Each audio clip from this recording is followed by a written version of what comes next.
अजामिल की कथा के माध्यम से सुखदेव जी ने भगवान के नाम की महिमा का वर्णन किया।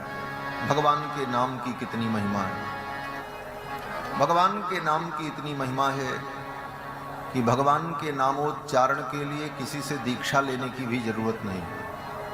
कल प्रसंग आया था, मंत्र की दीक्षा लेनी पड़ती है तब उस मंत्र का अधिकार होता है, लेकिन भगवान का नाम, बोले भगवान का नाम मंत्र नहीं है। बोले तब क्या है? तो कहते हैं भगवान का नाम महामंत्र है। ये मंत्र से भी ऊपर है। क्या है? महामंत्र।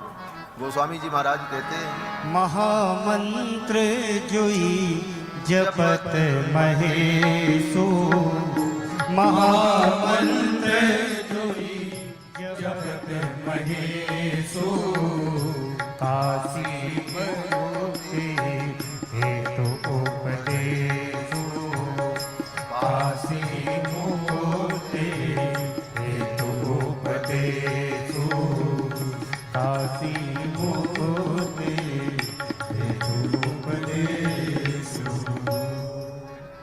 भगवान का नाम महामंत्र है।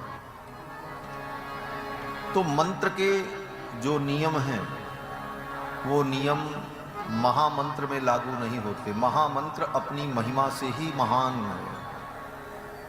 भगवान के नाम में किसी से दीक्षा की भी जरूरत नहीं होती और भगवान का नाम जपने के लिए किसी को दक्षिणा देने की भी जरूरत नहीं होती।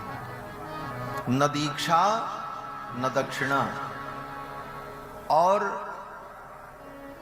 मंत्रों में पुरस्चरण की विधि होती है, लेकिन भगवान के नाम रूपी महामंत्र में पुरस्चरण की भी आवश्यकता नहीं है। भगवान का नाम तो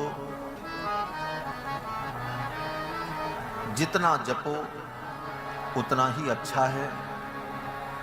और महाराज कितने कम में काम चल जाएगा? बोले एक बार भी नाम अगर लिया तब भी काम चल जाएगा। इसीलिए उसमें पुरस्चरण का बंधन नहीं है। पुरस्चरण में तो संख्या निर्धारित है, लेकिन भगवान के नाम में बोले एक बार भी नाम ले लिया तो कल्याण होगा। और गोस्वामी जी ने कहा भी, कही नाम बारक ते पावन हो ही राम नमामि ते। और इस कलयुग में तो भगवान का नाम परम सरल, सुगम और सुलभ साधन है जीव के कल्याण का।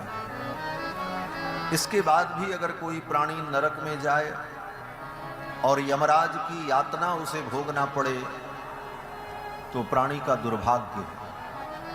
भगवान का नाम लेने के लिए न दीक्षा की जरूरत, न दक्षिणा देने की जरूरत, न पुरस्चरण की जरूरत। यहाँ तक कि पवित्र अपवित्र किस दशा में भगवान का नाम जपें इसका भी नियम नहीं है। चाहे जब जपो, उठते बैठते सोते खाते पीते, पवित्र अपवित्र किसी भी दशा में भगवान का नाम लो।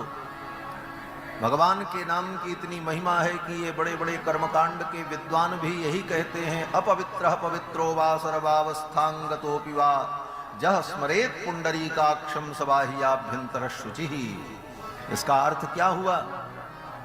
इसका अर्थ यही हुआ कि चाहे तुम पवित्र हो चाहे अपवित्र हो, किसी अवस्था को प्राप्त हुए हो, अगर भगवान का नाम उच्चारण करते हो, जो व्यक्ति भगवान के नाम का उच्चारण करे तो सब आह्याभ्यंतर शुचि ही, वो भीतर से भी पवित्र होता है और बाहर से भी पवित्र होता है। बाकी जितने साधन हैं वो बाहर से पवित्र करते हैं।